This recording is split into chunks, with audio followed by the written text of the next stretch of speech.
నమస్తే మ్యామ్. నమస్తే భార్గవి.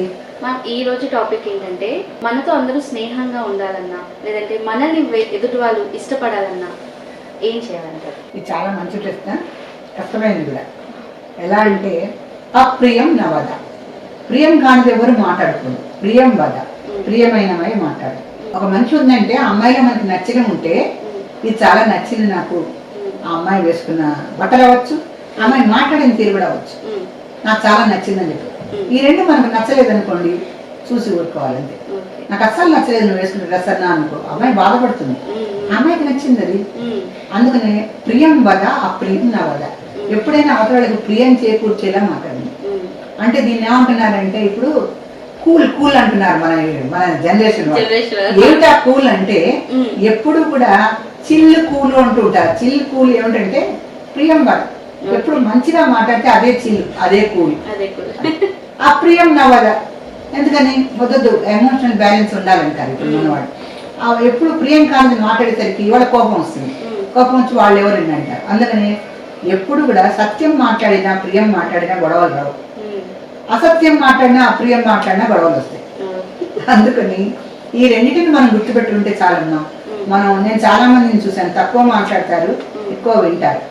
నచ్చని ఎప్పుడు బయటికి చెప్పరు, నచ్చేవి ఏమన్నా ఉంటే చెప్తారు తప్పనిసరిగా. ఇది చాలా మంచి గుణం. నచ్చని వాళ్ళ మొహాన్ని ఎప్పుడు మనం చెప్పకూడదు, ఎంత పెద్దవాళ్ళైనా చెప్పకూడదు. ఎంత చిన్నపిల్లలు, ఇప్పుడు చిన్నపిల్లలకు కూడా ఈగో యాటిట్యూడ్ మొదలైంది. ఎల్కేజీ యూకేజీ పిల్లలు కూడా నువ్వు వేసుకున్న బూట్లు బాగుండలేదు అంటే వాడు మళ్ళీ మనం ఒక మాట్లాడు, ఈగో వచ్చేసింది అప్పుడే, ఆంటీ నన్ను అలా అందనుకుంటాడు. ఎందుకంటే ఈ కాలంలో అందరికీ కూడా సెల్ఫ్ రెస్పెక్ట్ చాలా పెరిగిపోయింది. ఆ పెరిగిన నేపథ్యంలో వాళ్ళని మనం కామెంట్ చేసామని తెలిస్తే మళ్ళీ మన దగ్గర రాదు. ఆ విధంగా ఫ్రెండ్స్ అందరినీ కోల్పోతాం. నోటి దురుస ఉన్న వాళ్ళకి దాన్ని దురదనాలో దురుసనాలు. నోటి దురద ఉన్న వాళ్ళు అనవసరమైన వాడిని మాట్లాడతారు, నోటి దురుసు ఉన్న వాళ్ళు బాగా ర్యాష్గా కూడా మాట్లాడతారు. అలా మాట్లాడటం వల్ల మన ఫ్రెండ్స్ ఎవరు ఉండరు, మన ఎవరు నమ్మరు. ముందు ఆవిడ అలాగే చెప్తుందిలే, ఆవిడ అలాగే మాట్లాడుతుంది, ఆవిడ చెప్పేవన్నీ అబద్ధాలు, ఇలా మాట్లాడుతుంటారు. అందుకని మనం సత్యం మాట్లాడి ప్రియంగా మాట్లాడటం వల్ల మనకి చాలా మంది వెల్ విషర్స్ ఫ్రెండ్స్ కూడా ఉంటారు. ఒక శ్లోకం ఉంది సంస్కృతంలో, అదేంటంటే ఎవరైనా ఫ్రెండ్స్ ఉంటే వాళ్ళకి 6 గుణాలు ఉంటాయి. వాళ్ళకేంటంటే వాళ్ళల్లో ఎప్పుడు లోపాలు వెతకూడదు, వాళ్ళల్లో ఎప్పుడు గుణాలే వెతకాలి. గుణాన్ పరమాణు పర్వతీకృత్య అని ఉంటుంది.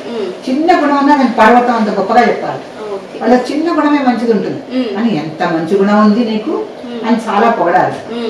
తర్వాత రహస్యాలు ఇప్పుడు బయటకు చెప్పు, నువ్వు ఎవరికి చెప్పకు అని చెప్తారు. సాధారణంగా ఈ ఆఫీసులలో కొన్ని చెప్పుకుంటూ ఉంటారు, రూమర్స్ స్ప్రెడ్ అవుతూ ఉంటాయి.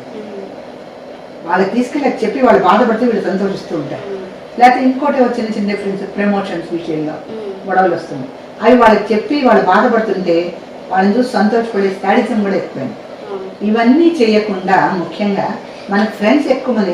మన ఆస్తి నిజమైనది ఏంటంటే డబ్బు కాదన్నా, మన స్నేహితులు, మన వెల్ విషర్స్. మనకి ఎవరు శ్రేయోభిలాషులు ఉంటారో వాళ్లే మనకి ఆస్తి అనుకోవాలి ఈ రోజుల్లో. అందుకని శత్రువులు లేకుండా చేసుకుంటే అదే మన ఆస్తి. శత్రువులు లేకుండా చేసుకోవాలంటే ఏంటి? తక్కువ మాట్లాడటం, ఎక్కువ వినటం, వీళ్ళంత మటుకు అబద్ధాలు ఆడకపోవటము, ఎవరిని దూషించకపోవడం. ఈ రకంగా చేయటం వల్ల మనకి చాలా మంది మిత్రులు ఉంటారు. ఎవరైనా శత్రువులు వచ్చి మన మీద ఏదైనా చెప్పినా 10 మంది మిత్రులు సమర్థిస్తారు మనల్ని.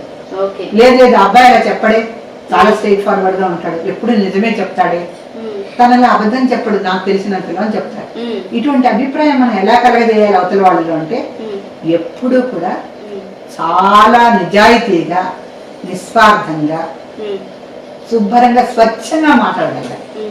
ఇది లోపించింది ఈ రోజుల్లో. అందుకని ఫ్రెండ్స్ తక్కువ, వెల్ విషర్స్ తక్కువ. ఎక్కడికి వెళ్ళినా యాటిట్యూడ్, ఈగోయిజం డెవలప్ అయిపోయి దాంతో ఎనిమిటీ పెరిగిపోతుంది. ఎక్కడా మనశ్శాంతి ఉండట్లే ఎవరికి. సో మనశ్శాంతి కావాలంటే మంచి శ్రేయోభిలాషుల్ని, స్నేహితుల్ని కూడా మనం మన జీవితంలోకి ఆహ్వానించే విషయం మన దగ్గరే ఉంది. ఎవరు మనకి వచ్చి ఫ్రెండ్స్ ఎవరు, మనమే వాళ్ళని సంపాదించుకోవాలి. ఆస్తి కష్టపడి కూడబెడతానే, అలాగే స్నేహితుల్ని కూడా కూడబెట్టుకోవాలి. చాలా చక్కగా వివరించారు. Thank you so much. Thank you Bhargavi.